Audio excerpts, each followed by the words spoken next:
Allohning habibi Muhammad.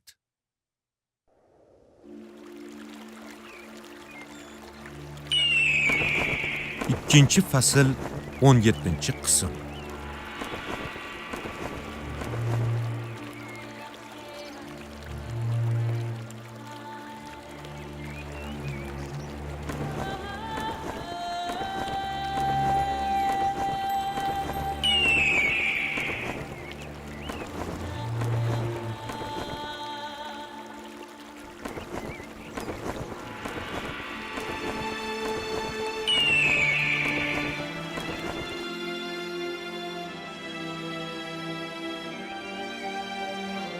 Mehribon va rahimli Allohning nomi bilan boshlayman. Allohga hamd bo'lsin. Xushxabar beruvchi, ogohlantiruvchi, nur sochuvchi chiroq bo'lgan Muhammad ibn Abdulloh sallallohu alayhi va sallamga salovat va salomlar yog'ilsin. Allohning tanlab olgan Habib payg'ambari Nabiy sallallohu alayhi va sallamning go'zal siratlaridan bahramand bo'lishda davom etamiz. Siratni o'rganishda hijratning 6-yiliga yetib keldik. Hijratning 5-yilida Rasululloh va mushrik jamoalar o'rtasida bo'lib o'tgan urushdan so'ng mushriklar bu yerda qandaydir g'aybiy hodisa yuz beryapti deb o'ylay boshladi.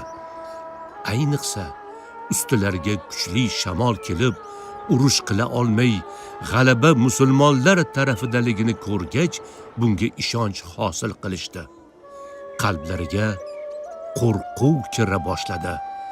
Shunda ham ular to'planib, payg'ambarimizga qarshi urushga bir-birlarini undab, o'zaro bitim tuzishardi.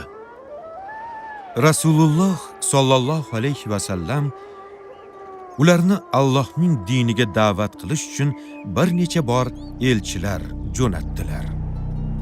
Muhammad ibn Maslamani Bani Bakr ibn Voil qabilasiga jo'natdilar.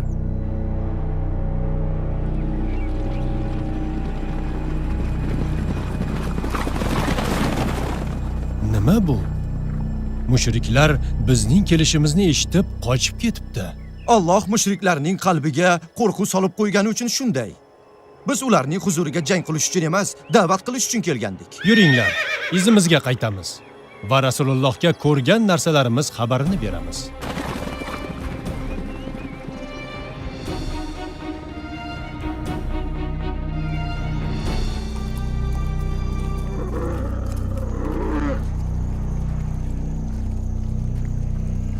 Shunday ahvoldamiz ey Abu Luboba. Aytchi. Endi nima qilishimiz kerak? Eng to'g'ri yo'l Rasulullohning diniga ergashish va sizlarga nimani hukm qilsa o'shanga rozi bo'lish. Chunki sizlar xatoga yo'l qo'ydingiz va Rasululloh sallallohu alayhi va sallamga xiyonat qildingiz. Uning dinini qabul qilish eng to'g'ri yo'ldir.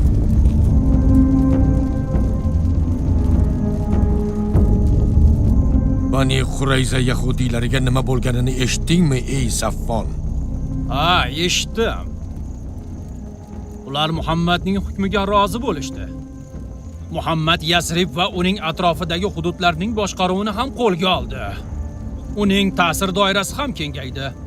Xavotirga tushib qoldim ey Ikrima. Nimadan xavotir olyapsan ey Saffon? Saffon ibn Umayya nimadan xavotirlanib turganini bilaman. U Makkadan xavotir olyapti.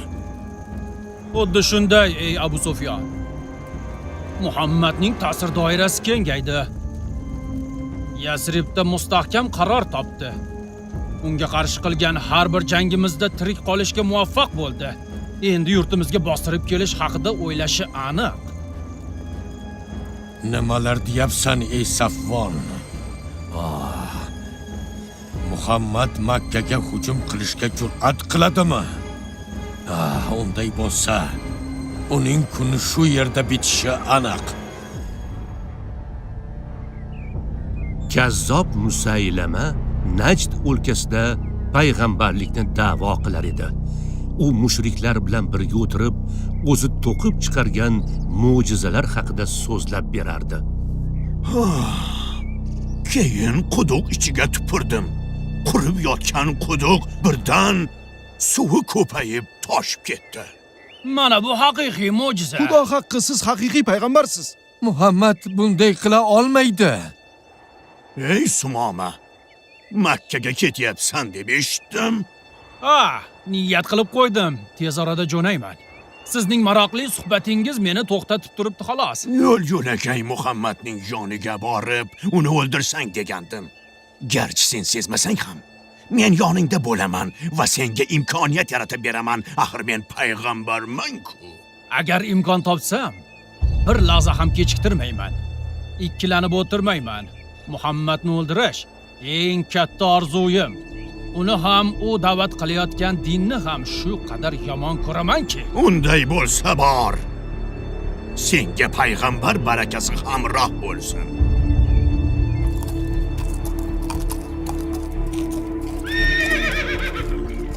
Qayerga ketyapsan, hey odam? Makkaga ketyapman.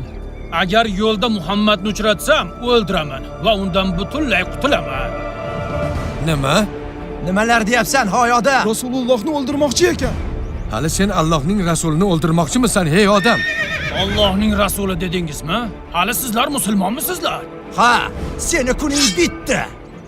Tinchlan, ey birodar. Uni Rasulullohning huzurlariga olib boramiz. O'zlari hukm chiqarsinlar.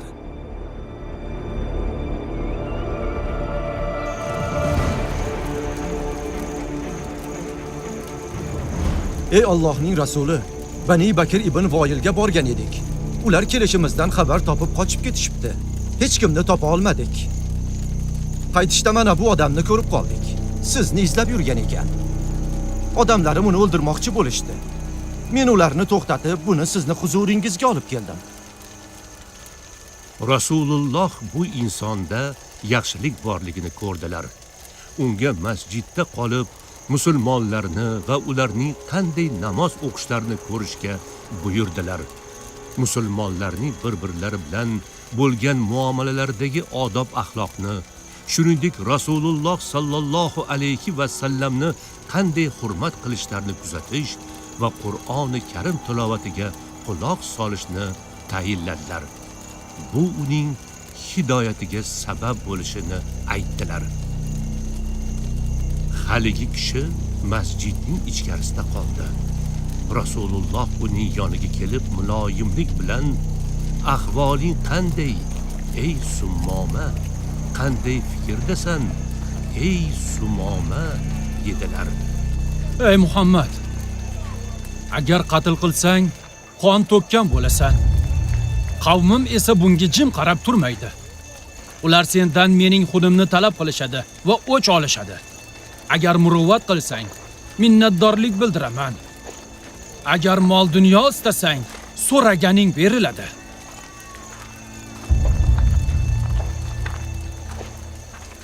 Bu odam masjidda 3 kun qoldi. Rasululloh sallallohu alayhi va sallam har safar uning yonidan o'tganlarida yuqoridagi savolni berdilar. Sumomaning javobi o'zgarmadi. Rasulullohga birinchi marta nima deb javob bergan bo'lsa, shu javobni qaytaraverdi. Rasululloh uni hech qanday shartsiz qo'yib yubordilar.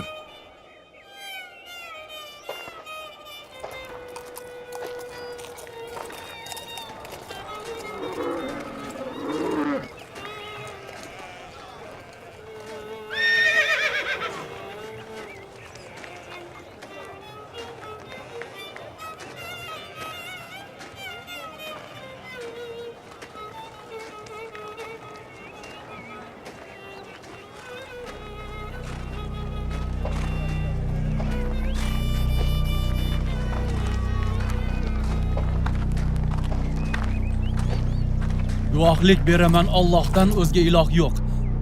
Va yana guvohlik beramanki, siz ey Muhammad Allohning rasulidirsiz. Islom diniga xush kelibsan, ey musulmon birodar. Rasululloh sening umra qilishingga izn berdilar. Muborak bo'lsin, birodar.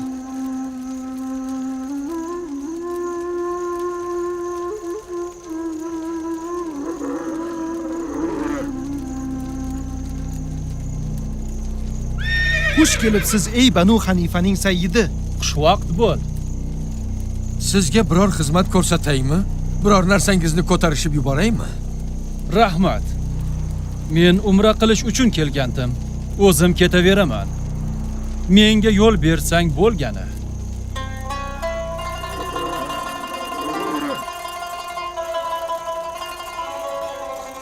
Bu odam avvalgidek emas. Men ilgari uning yuklarini ko'tarib yurardim. U esa menga ko'p pul berardi. Men ham shunday. Menga ham ko'p pul berardi. Axir u Banu Hanifaning sayyidi-ku. Nimadir xayolini band qilgan shekilli. Yuringlar Quraysh sayyidlarga borib aytaylik. Uni iliq kutib olishsin. Axir u bizga yil bo'yi iste'mol qiladigan mahsulotlarimizni yetkazib turadi. Yuringlar.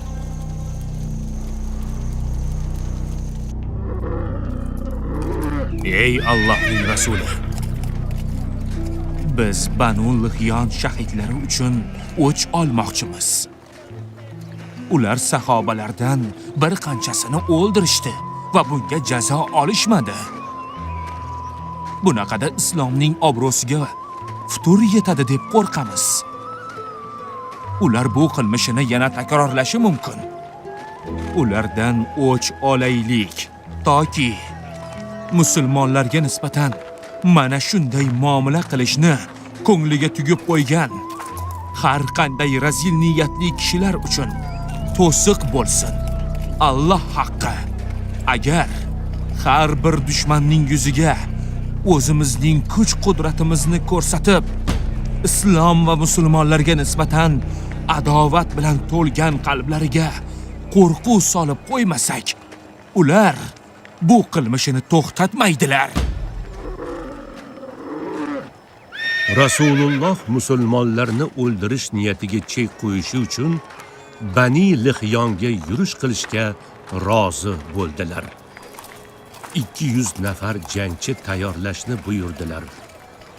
Shahidlarning hurmatidan qo'shinning boshida Rasulullohning o'zlari turadilar. Odatlari bo'yicha Madinadan tashqariga chiqadigan bo'lsalar, qaytib kelgunlariga qadar musulmonlarning ishini boshqarib turish uchun o'rinlariga o'rinbosar tayinlab ketardilar. Bu gal Madinaga Ibn Ummu Maktumni o'rinbosar qilib qoldirdilar.